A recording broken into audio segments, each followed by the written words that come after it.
Hi guys, माझं नाव अक्षय आणि welcome back to what's my review. So आजच्या व्हिडिओमध्ये अशी बनवलेली मराठी चित्रपटाचं रेट्रो रिव्ह्यू करणार आहे. सो प्लीज व्हिडिओ शेवटपर्यंत बघा आणि चॅनलला सबस्क्राईब करा. सो याआधी मी येड्यांची जत्रा, अगबाई, अरेच्या आणि गाढवाचं लग्न या तिन्ही मराठी चित्रपटांचा रेट्रो रिव्ह्यू केलं होतं आणि प्रत्येक व्हिडिओमध्ये मी सिनेमांना कल्ट क्लासिक असं म्हटलं होतं. पण आजच्या व्हिडिओमध्ये ज्या फिल्मबद्दल मी डिस्कस करणार आहे, हा सिनेमा कल्ट क्लासिक होण्याच्या बाबतीत सगळ्यांचा बाप आहे.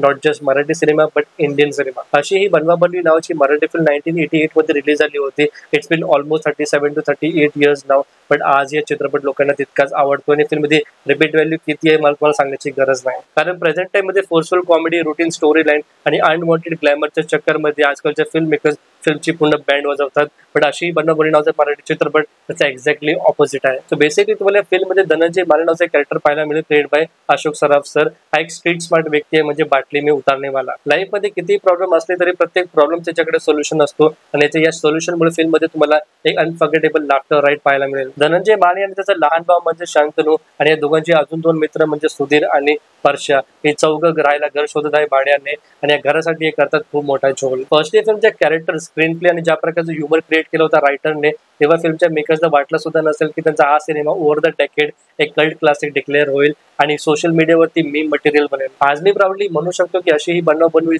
Movie with zero haters.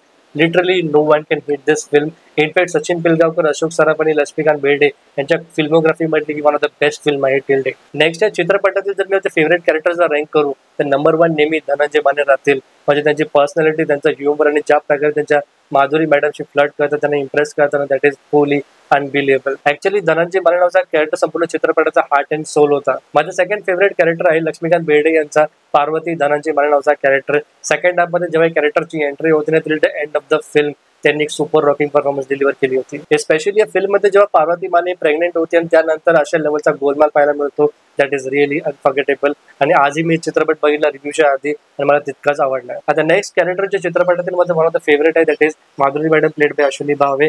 Specially यांचा कॅरेक्टर जेव्हा धनंजय मानेसोबत फ्लर्ट करतो, इमोशन्स ही व्यक्त करते, it is really one of the craziest experience. Sachin Pilgaonkar याचं डायरेक्शन तर ठीकठाक होतं, बट ऍक्टिंगच्या बाबतीत सुधीरपेक्षा ते सुधा माने नावाच्या कॅरेक्टरमध्ये जास्त शोभून दिसतात आणि ऍक्टिंग पण भारी केली आहे. अशी ही बनवाबनवी नावाचा हा मराठी चित्रपट अराउंड 2 तास आणि 15 मिनिटाचा आहे आणि या फिल्म मध्ये अशी अनेक मुवमेंट होते, असे डायलॉग्स आहेत जे आज आयकॉनिक झालेत. स्पेशली धनंजय माने इथेच राहता का. ऍक्च्युअली फिल्मच्या सेकंड हाफ मध्ये गोल्डन मुवमेंट आहे, जिथे धनंजय माने त्यांच्या वाईफला इंट्रोड्यूस करतात आणि म्हणतात की हा माझा बायको पार्वती, आणि पुढे शांतनूच्या वाईफला इंट्रोड्यूस करताना म्हणतात की हा त्याचा बायको सुद्धा. ऑनेस्टली फिल्मच्या संपूर्ण काशी परफॉर्मन्स, फिल्मचा स्क्रीन प्ले आणि ड्रामा जितका जास्त एंगेजिंग आणि एंटरटेनिंग होता, तितकीच जास्त चांगलीची गाणी सुद्धा होती. अशी ही बनवाबनवी नावाचा टायटल ट्रॅक, नंतर हृदय वसंत फुलताना आणि कुणीतरी येणार ग, जी गाणी सगळी आज कल्ट क्लासिक सॉंग्स बनले. सो गाइस, अशी ही बनवाबनवी कसा चित्रपट आहे, त्याला तुम्ही 100 out of 100 स्टार दिले तरी कमी पडतील. बाकी तुम्हाला हा सिनेमा किती आवडतो कमेंट सेक्शन मध्ये नक्की सांगा आणि व्हिडिओ शेवटपर्यंत बघण्यासाठी मनापासून धन्यवाद.